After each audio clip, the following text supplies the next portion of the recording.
Assalamualaikum warahmatullahi wabarakatuh. Perkenalkan, kami dari kelompok 3 mata kuliah Pendidikan Anti Korupsi dengan dosen pengampu Bapak Feby Fajar Nugraha MPD yang beranggotakan Dian Damayanti, Dina Amelia, Gina Noprianti, dan Sofia Nur Fajarwati.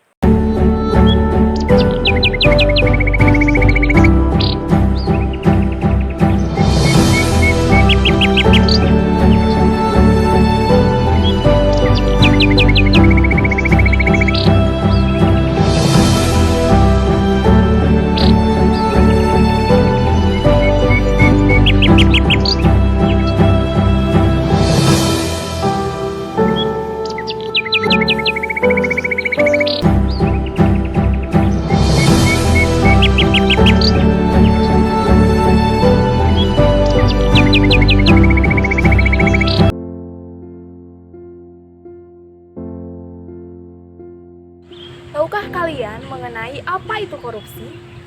Korupsi berasal dari bahasa Latin. Korupsi, corruption, dan korup, yang artinya busuk, rusak, menggoyahkan, memutar balik, maupun menyogok. Sehingga dapat disimpulkan bahwa korupsi merupakan tindakan memperkaya diri sendiri atau untuk kepentingan pribadi. Tindakan korupsi ini sangat merugikan banyak pihak, baik diri sendiri, keluarga, rekan kerja, masyarakat, maupun negara. Oleh karena itu, korupsi tentu harus diberantas.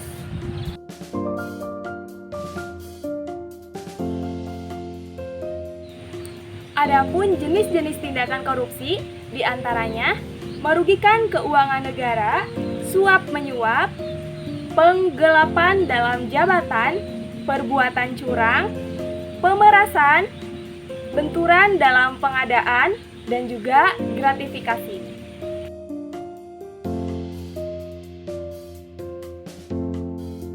Tentunya dalam korupsi ada dampak atau bahaya. Di antaranya yang pertama adalah tindakan korupsi merupakan tindakan yang sangat merugikan negara. Yang kedua adalah korupsi mengakibatkan melambatnya pertumbuhan ekonomi negara, menurunnya investasi, meningkatkan kemiskinan, serta meningkatkan ketimpangan pendapatan. Dan yang terakhir adalah korupsi juga dapat menurunkan tingkat kebahagiaan masyarakat di suatu negara.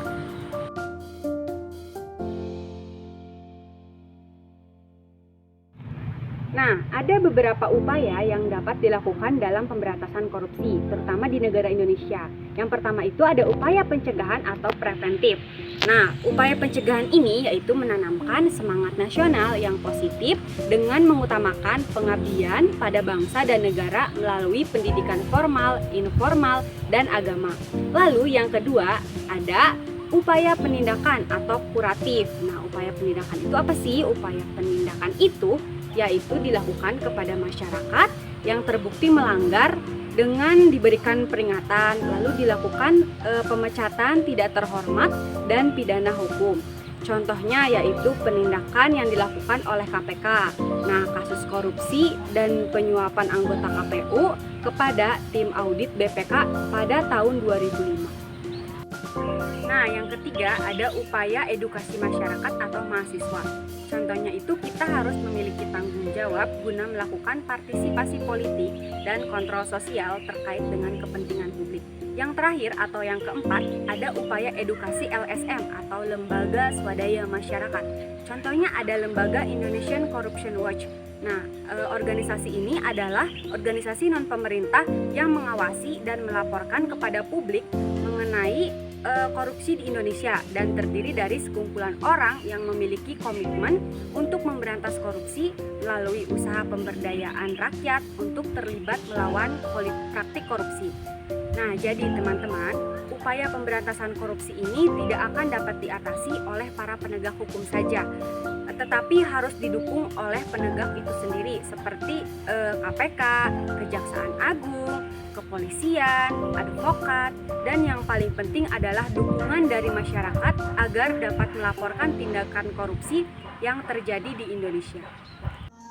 Kita sebagai generasi muda harus mengambil peran dalam masalah ini, karena generasi muda adalah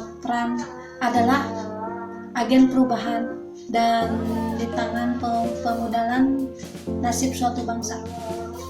Jujur adalah langkah awal untuk melawan korupsi. Untuk itu kita terapkan 3M. Yang pertama, memulai dari diri sendiri. Yang kedua, memulai dari yang kecil, serta yang ketiga, memulai saat ini. Mari bersama perangi korupsi. Generasi muda harus cerdas melawan korupsi. Korupsi, no. Integritas, yes. Terima kasih, semoga bermanfaat. Wassalamualaikum warahmatullahi wabarakatuh.